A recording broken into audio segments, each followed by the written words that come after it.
في هذه الحلقة من بوتيك كاتيلان ليس مجرد إسكافي يعمل على تصليح أحذية الناس، إنه الإسكافي الأخير في باريس ومستشار صناع الموضة في فرنسا. القهوة اختصاص، هذا ما يعلمنا إياه هذا البوتيك الصغير في أمستردام الذي تأسس قبل 220 عاما وبنى مجده على فنجان قهوة. جميع أطفال بلجيكا ومنذ قرنين من الزمن مروا على هذا البوتيك أو تذوقوا منتجه في الأعياد والمناسبات. أشهر من صنع البسكوي وحافظ على التقاليد.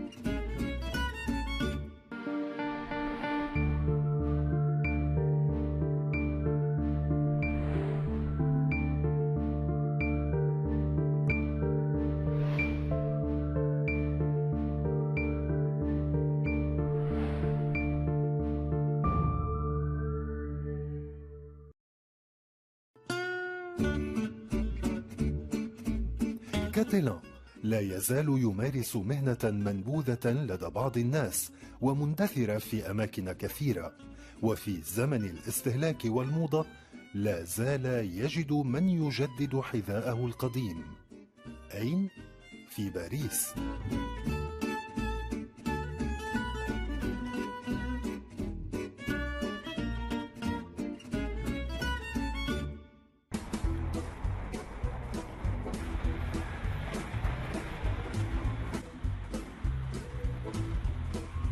هذه الورشة التي تهتم بأدق التفاصيل لا يرتبط بها الزبائن العاديون فقط، بل أسماء عريقة في عالم الموضة.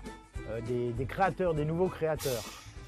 Et ils viennent voir pour la rectification, pour l'équilibrage des talons, ce qu'on peut mettre sur leurs chaussures, des petites boucleries, les fermetures éclairs qui sont mal montées, des petits détails comme ça qui sont très importants pour eux et pour que ça reparte dans la fabrication réelle. Parce que eux, ils les fabriquent, mais avec des défauts. Donc automatiquement, les défauts, moi je les rectifie. Et après, ça part en usine rectifié.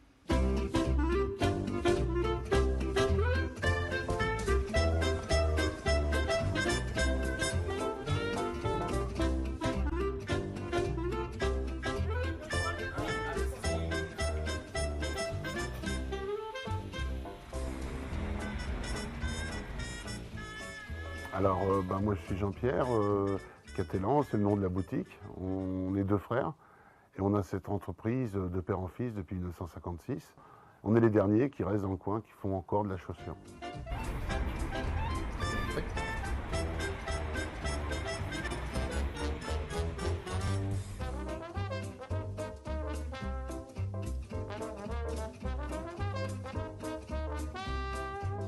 Ah bah nous, on venait tous les week-ends, tous les samedis, on venait ici.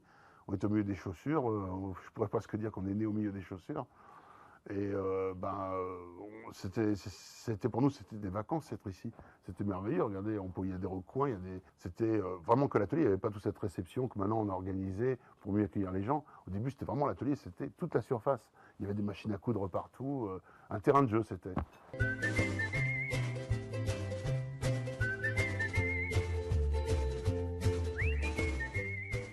Dans une petite fabrique familiale, ils faisaient que des chaussures de ski. Ça, c'était des chaussures de ski double lassage.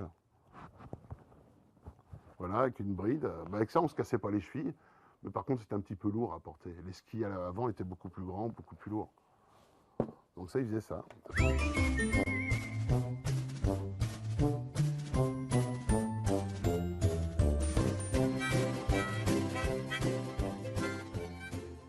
Parce que je suis issu de l'hôtellerie. Avant de venir ici, quand mon père est décédé, il nous a laissé une entreprise avec 10 personnes. Il fallait faire perdurer. Donc j'ai quitté mon premier métier. Mon frère, lui, était photographe. Il a quitté ce métier-là. Et on est né au milieu de la chaussure. C'était pas trop difficile pour nous. Et on a repris l'affaire. Il y a une stratégie. Il y a tout ce qu'on a appris dans d'autres métiers. On le répercute ici parce que pour bien recevoir les gens, pour leur donner des satisfactions, c'est un peu comme dans un restaurant. On doit préparer les recettes, faire les bonnes recettes, bien accueillir les gens, tout. Voilà, c'est comme dans la restauration.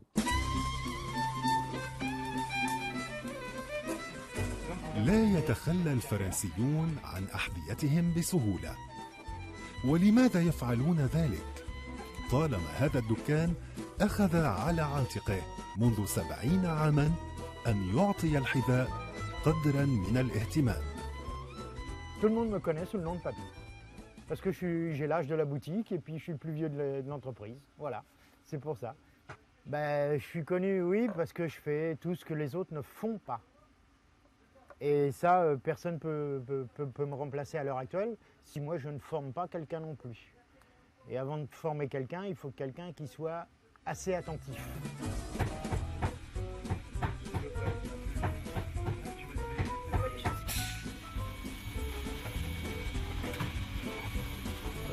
On traite environ 100 paires de chaussures par jour, à peu près. Hein. Bon, c'est pas dans une journée qu'on va tout finir le travail, mais sur les chariots en bois qui ont 100 ans, eh bien, il y a des chaussures, il y en a 100 paires, qui sont toujours en permanence en train d'être travaillées.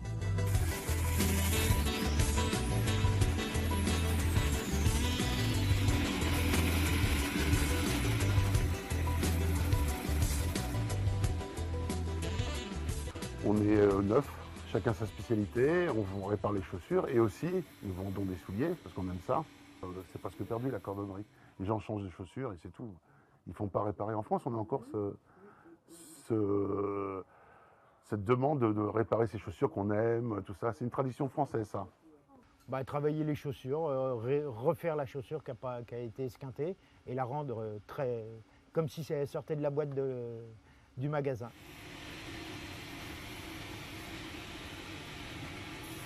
Si vous faites des réparations que les autres ne peuvent pas faire, ça marchera toujours. La création, la vente de chaussures, tout marche.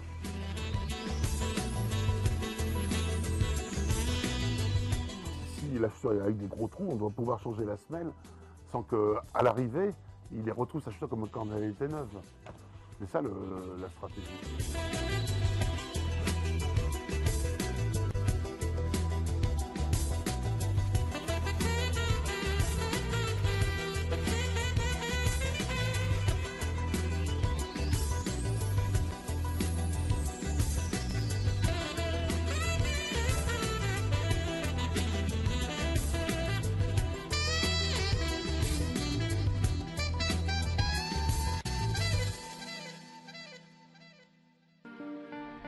بعد الفاصل.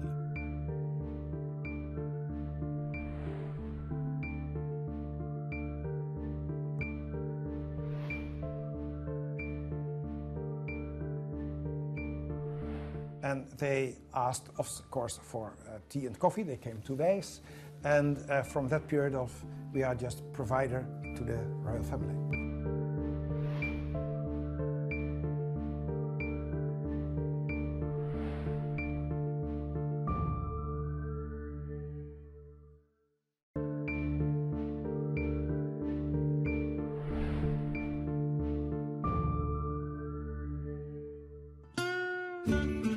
فيس und Zonen جزء من تاريخ أمستردام.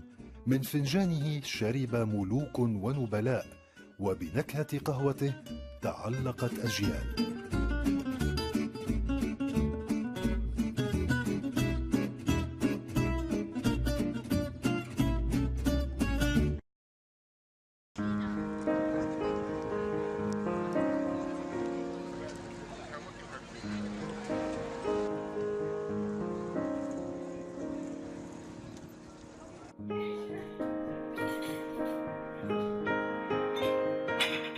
My name is Alex Hay.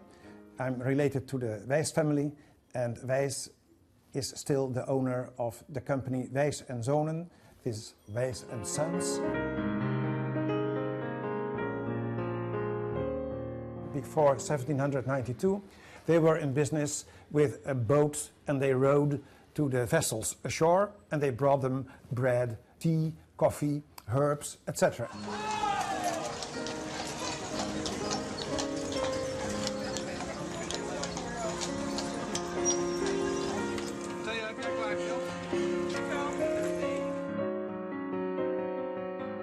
Cornelis Wijs is the formal founder of the company, and it was started officially in 1792. because at that time we bought a house, a building at the Warmoestraat. That's the center of old Amsterdam, like the Zeedijk now.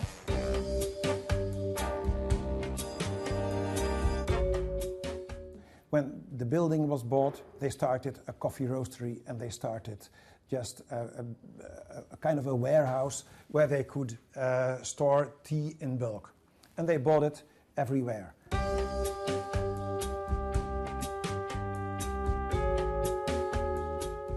الشربان الأكثر رواجاً حول العالم القهوة والشاي. هذا المكان تخصص في تقديمهما لأجيال متعاقبة وبقي يحن لمرور القطار الملكي.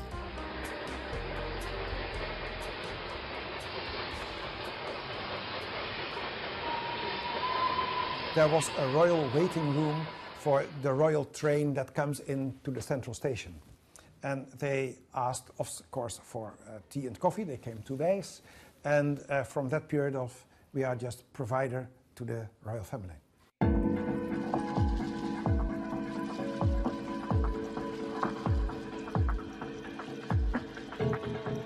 Coffee is very exciting because there is a lot of coffee culture around the world at the moment, because it comes from Italy, of course, with the baristas and the espresso. But to be honest, the coffees can be brewed at several methods. When people come to our shop, they say, I like that and that beans. It can be Cuba, it can be Indonesia, it can be Africa. We have about 50 different coffees. And can you grind it for this and that machine? And that's very important. The grind should be adjusted to the brewing method.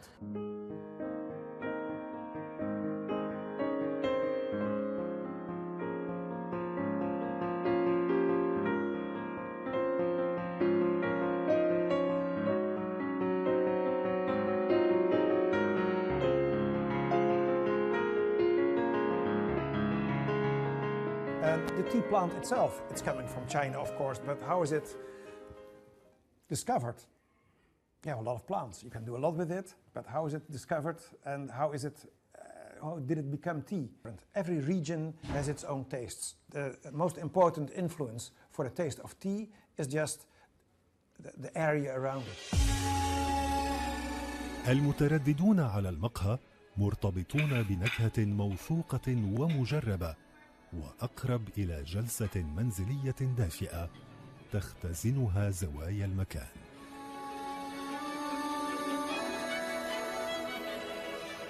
The production method, the way how you pick the tea, how you work with the tea, let's say a white tea is quite simple because you dry it in the sun, and when there is no sun you can do it hiding in some shed. But it's dried by air, and that's all. And you can have a wonderful tea for that reason, really simple. But when you have a green tea, you have to stop fermentation, you have to stop oxidation, and that's more complicated.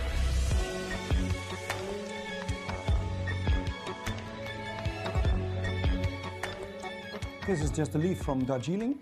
It's a first pick, and it's just a very, very, very fine tea. We have some people, they insist on Darjeeling first flush, and you select every year maybe a different plantation, but you select from about 20 plantations only 2 or 3 that are very fine. And that is what you offer your customers. And they rely on your judgment, and that is why we are known, because usually we taste a lot and have a fine taste, and people appreciate it.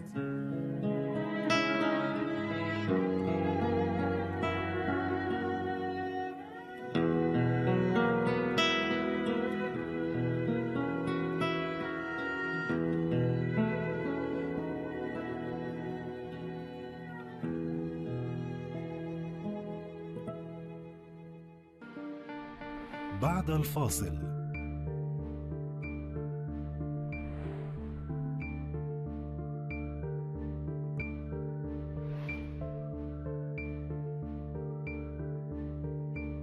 On mangeait ça comme chez toutes les bonnes grand-mères, il y avait des boîtes en métal spécifiques dans lesquelles il y avait soit des bonbons, soit des biscuits. Et quand quand c'était plutôt fait, c'était les biscuits de la maison d'Andois chez elle aussi.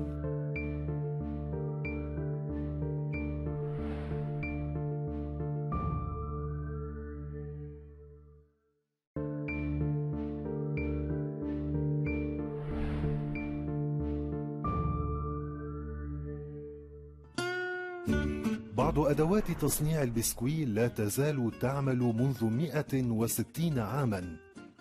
بسكوي داندوا، تاريخ من اللحظات الجميلة.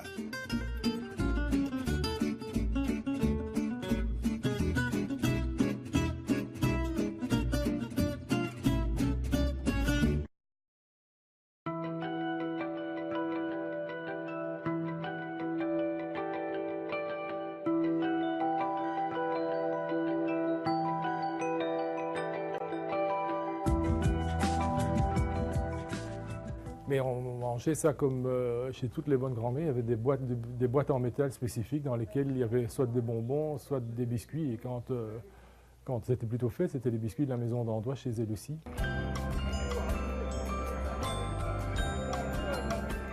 إنه جزء من ذكريات الطفولة ولا زال مستمراً مع كثيرين ومصدراً دائماً للمفاجأة في المناسبات والأعياد. C'était en 1829 qu'un Jean-Baptiste d'Andois, c'est-à-dire 2 ans avant le départ de la Belgique, puisque la Belgique a été fondée en 1831, a commencé son affaire à 2 pas d'ici, dans la rue qui jouxte la rue au beurre, puisque ce n'est qu'en 1858 qu'il est arrivé dans la maison dans laquelle vous vous trouvez aujourd'hui.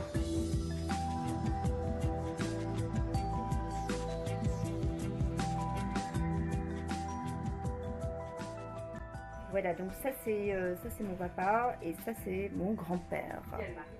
Et l'autre. Et ça c'est mon papa. Moi en fait depuis que je suis petite, en fait, j'ai passé de nombreuses heures dans le magasin à aider mes parents, à manger des biscuits, à jouer. Et je pense que c'est même nous qui avons ouvert le magasin le dimanche pour gagner un petit peu d'argent de poche. On a commencé comme ça.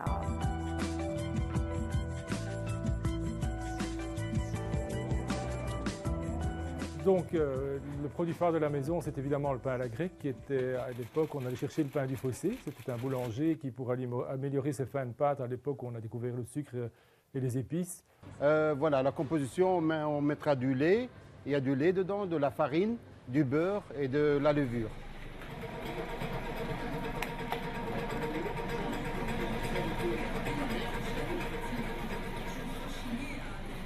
Et après, on coupe des petits bâtons de 200 grammes, enrôlés dans du sucre perlé, plus ou moins de calibre 4, parce qu'il y a plusieurs calibres.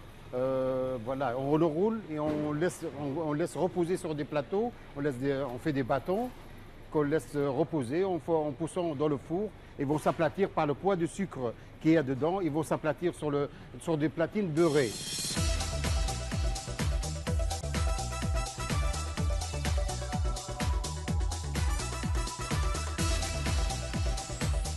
La maison d'Andois, c'est un label de qualité de biscuits. C'est le top, on dit la haute gamme de biscuits à Bruxelles ou en Belgique. Peut-être on est dans le monde, parmi les rares qu'on fait des choses pareilles. On fait le spéculoos sous toutes ses formes, mais nous travaillons principalement dans les grandes tailles aussi. Donc, notamment pour les fêtes de fin d'année, que ce soit Noël ou ce qui est très fort prisé pour les enfants en Belgique, c'est la Saint-Nicolas. On travaille le spéculoos dans des grands moules en bois que vous avez encore ici autour de vous. Des moules qui ont servi dans les années 1830-1840.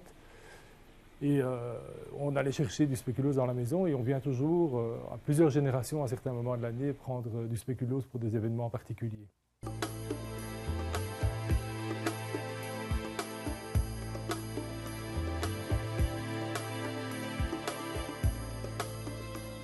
نكهة الجدات وأسلوبهن في صناعة الحلوى الطريقة الأصلية التي تضيف على بسكوي داندوا صفة الاهتمام.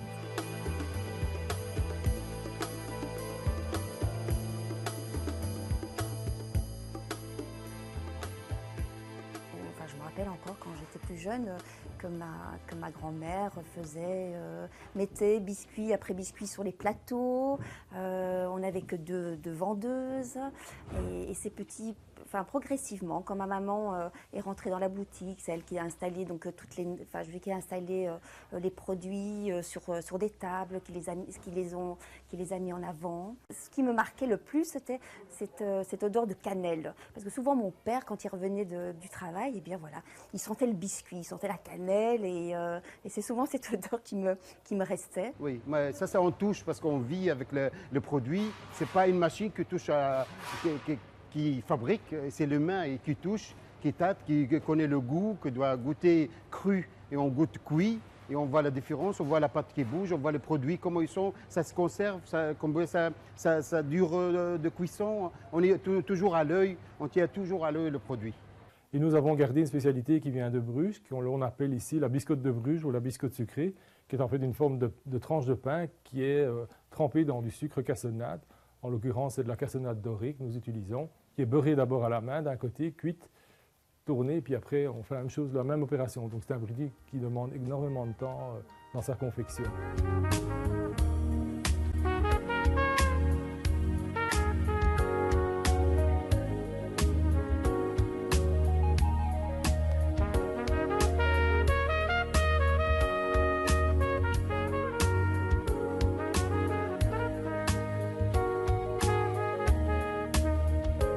La recette est la même, mais on doit toujours travailler à ce que le goût reste le même.